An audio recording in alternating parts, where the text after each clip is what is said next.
আইন উপদেষ্টা আসিফ নজরুল বেশ কিছুদিন আগে বলেছিলেন ২৬ লক্ষ ভারতীয় বাংলাদেশে চাকরি করে। এখন সরকার পরিবর্তনের পর সবাই এই বিষয়টা জানতে চেয়েছিলেন।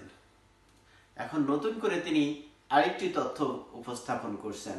তিনি বলেছেন আওয়ামী সরকারের সময় প্রায় ৮০% পুলিশে নিয়োগ পেয়েছে আওয়ামী সরকারের সময়, অর্থাৎ আওয়ামী লীগের বিশেষ করে স্পেশালি ছাত্রলীগের 80% কর্মী পুলিশের চাকরি করে, যার কারণে পুলিশ সরকারের কথা শুনছে না এবং এই যে পুলিশের বিভিন্ন সময়ে যে বিষয়গুলো আছে যার কারণে সরকার ব্যর্থতার পর্যবসিত হচ্ছে।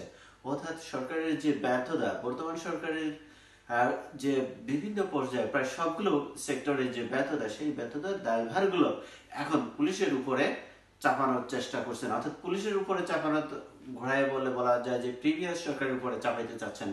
যে সর্বক্ষেত্রে আমরা দেখছি এই সরকারের ব্যর্থতা, দ্রব্যমূল্যের ঊর্ধ্বগতি, আইন প্রশাসনের কোনো ভিত্তি নাই, আজ এখানে খুন কাল ওখানে, এই মারামারি খুনাখুনি চলছে।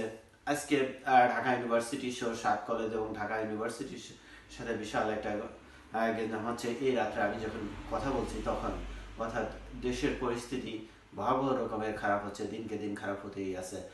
সুতরাং এই যে খারাপের দেশের অবস্থা, অর্থাৎ এই সরকারের যে জনসমর্থন ছিল সেই জনসমর্থন দিন দিন কমে এখন শূন্যের কোঠায় চলে আসছে। এই অবস্থা থেকে মুক্তির জন্য এখন সরকারের দায়ভারটা, বর্তমান দায়ভারটা পুলিশের উপরে চাপিয়ে নিজেরা যারা মুক্তি পেতে চাচ্ছেন, অর্থাৎ আগে গুজব ছড়িয়েছেন, এখন দায়ভারটা এই পুলিশের উপরে চাপিয়ে তারা মুক্তি পেতে চাচ্ছেন। অথচ এই পুলিশ এই সরকারেরই অধীনস্থ কর্মচারী মাত্র। এই সরকার যখন যা বলে তখন তাই করতে বাধ্য এই পুলিশ। আমরা দেখেছি বিভিন্ন পর্যায়ে পুলিশ প্রশাসনের উপরে কিভাবে নির্যাতন করছে, এদের উপরে চাকরি থেকে বহিষ্কার করছে, বিভিন্ন অনেক পুলিশের উপরে মামলা করছে, তাদেরকে জেল জরিমানা করছে, চাকরি থেকে অব্যাহতি দিচ্ছে, একের পর এক সর্বপ্রকার ভাবে তারা নির্যাতনের পড়ে এখন বলছে যে পুলিশ তাদের কথা মতো কাজ করছে না। অর্থাৎ ৮০% আগের আওয়ামী লীগের বা ছাত্রলীগের কর্মী, যার কারণে পুলিশ কাজ করছে না, আর সেই কারণেই নাকি সরকার ব্যর্থ হচ্ছে। অর্থাৎ নিজেদের ব্যর্থতার দায়ভারটা আজকের এই পুলিশ প্রশাসনের উপরে চাপিয়ে দিচ্ছে। এই পুলিশ প্রশাসনে এখন যে আন্দোলন হচ্ছে, যদি আন্দোলন দমাইতে যায় বা ঠেকাইতে যায় তাহলেও পুলিশের দোষ, আবার যদি না ঠেকায় তাও পুলিশের দোষ। এই পুলিশ কি করবে? তাদের একটা নির্দেশনা দিয়ে দেওয়া উচিত যে তোমরা এইভাবে কাজ করো। পুলিশের একটা নির্দেশিকা আছে। এখন কোন প্রশাসন হোক, যে কোন ছাত্র বা অন্য যে কোনো দল যদি রাস্তা অবরোধ করে মানুষকে অবরোধ করে রাখে, পুলিশের দায়িত্ব, প্রশাসনের দায়িত্ব সেই রাস্তাটা ক্লিয়ার করা।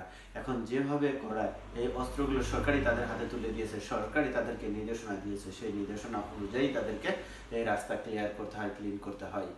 সুতরাং পুলিশ যাই করুক না কেন, ঘুরে ফিরে পুলিশেরই দোষ, সরকারের কোনো দোষ নাই। সবাই ভালো থাকবেন, সুন্দর থাকবেন। অন্য একদিন অন্য একটা বিষয় নিয়ে আপনাদের সামনে আসবো। আল্লাহ হাফেজ।